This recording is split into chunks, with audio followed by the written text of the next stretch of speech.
Alright guys, this week I'm not doing a repair video because I had to go out of town uh, for a wedding down to Allentown, Pennsylvania for my nephew's wedding.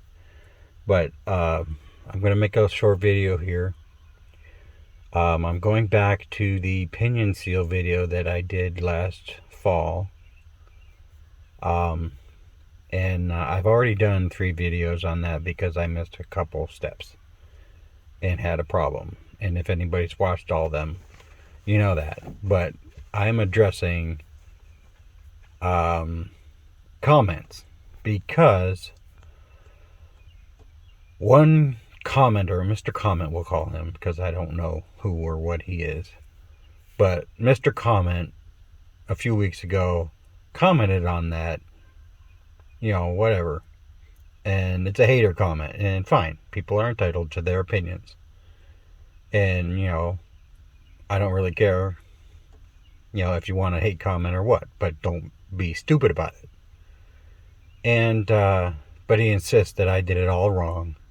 And, that I needed to fully disassemble my rear end, pull the brakes off, pull the shafts out, pull the differential apart, take the carrier for the differential gears out, and just totally disassemble my rear end just to replace the pinion seal.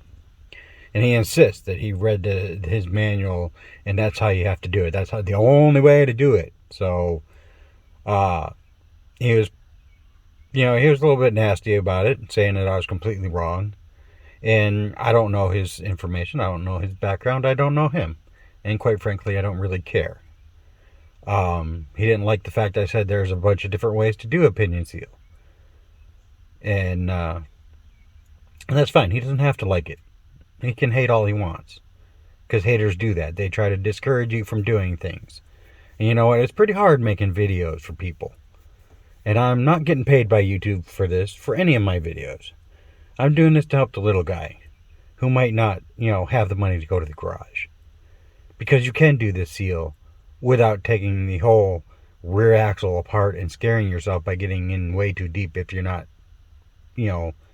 entirely mechanically inclined enough to do anything like that and get things all messed up. Because there's shims in the rear end on either side, and you have to make sure you get them in the right way, or your angles and your gears are all messed up. But anyways, he didn't like my comment back, and I wasn't mean or anything. I just said, hey, there's a bunch of different ways, and this is just the way I do it at my job. So I've been stewing on this for like a week, because he came back at me with 2 more nasty comments telling me that I don't know shit. And I don't know if he works on cars.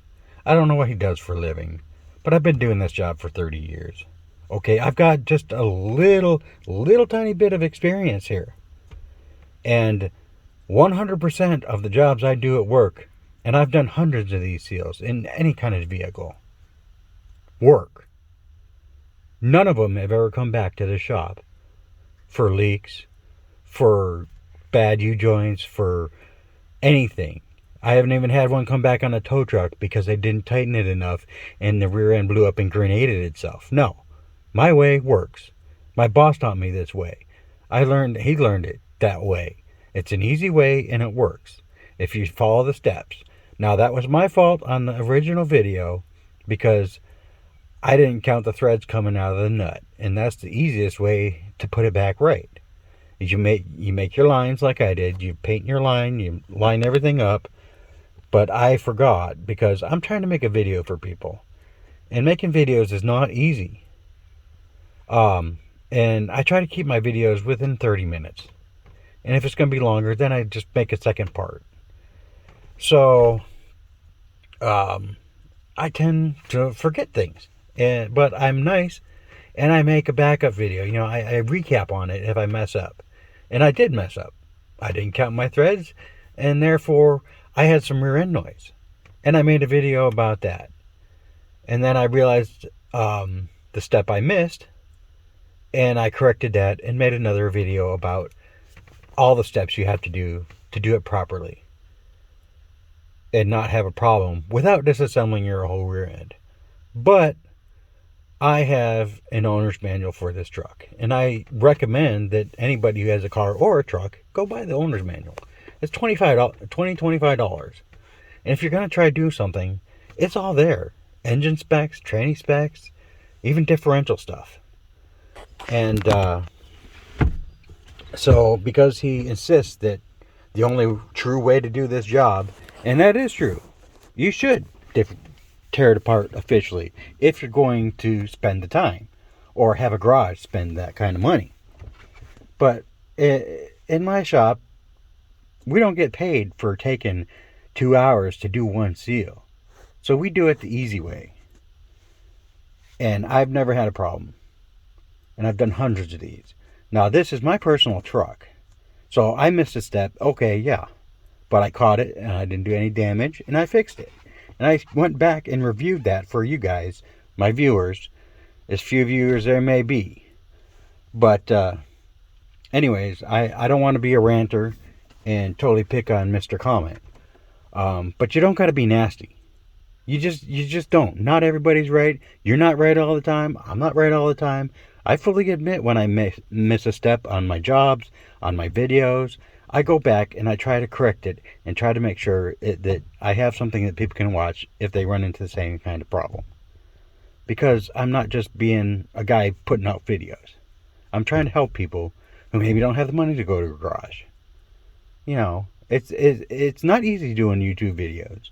And if Mr. Comment wants to make a video, go ahead. Make your video, tear apart your whole rear end. I don't care. But it ain't that easy to cover step by step, especially if I'm trying to keep the video short enough for people to actually care enough to watch the whole thing. So, enough about that. Because I don't care how many manuals or tech manuals you have. 99% of the jobs that you do in a garage never, ever go according to the book. Never, ever. You always have a rusted bolt, a broken bolt, a rusted part here. You got to get the torch to heat this up. You got to cut this part of the part off to replace it with the new part because it won't come out. You know, nothing ever goes according to the book when you're actually working. And if you have any kind of experience like I do, you know that. So you shouldn't go beating up on people just for videos. But I have my destruction manual here. And I recommend you guys go buy a manual like this. So we have the pinion seal here, removal and installation. Now it gives you special tools and the part numbers for the tools. This bolts onto the flange. And there's it tells you to take the first it tells you to raise the car up on jack stands and remove the drive shaft, which obviously you have to do. So then we come out to the next page, and it tells you to take that one tool that bolts to the differential, or it bolts to the flange with 2 bolts across, and it tells you to take off your nut. And it doesn't even tell you to use a paint mark to keep things lined up. Now it says take the other tool. It tells you to tap out the flange.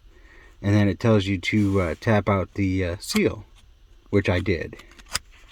And then I'm not covering all the words. And then it tells you to take this tool, this part number here, and tap the new seal in. And then it comes over here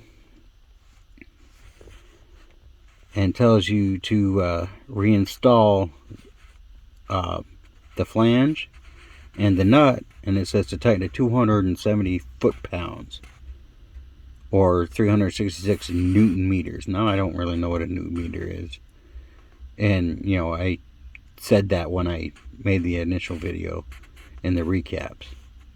And then reinstall your drive shaft and lower the vehicle down. And nowhere in my destruction manual does it tell me I need to pull the whole rear end apart. But it tells you how to safely do this. Now, true, I didn't use a torque wrench. And I didn't do that because I didn't have one with me at the time.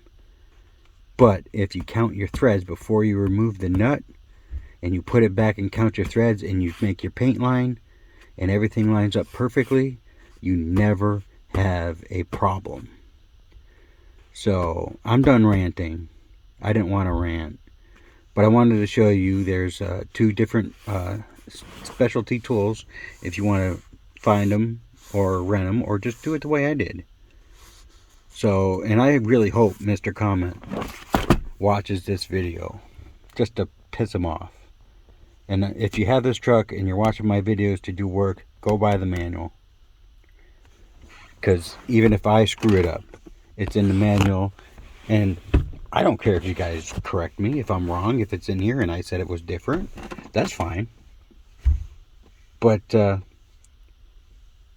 don't give me 3 nasty comments in a row. You know, that's just plain assholeless. And that's it, you know. I don't need it. I don't want it. The guy comments anymore, Mr. Comment will be blocked. And I hate to do that, but I don't need this crap when I'm trying to help other people. So take this video as a rent video or whatever. And for everybody else except for Mr. Comment, like, comment, and subscribe. It'd be great. And next week, hopefully we'll get a repair video out if I'm not too busy. Till next time, y'all have fun.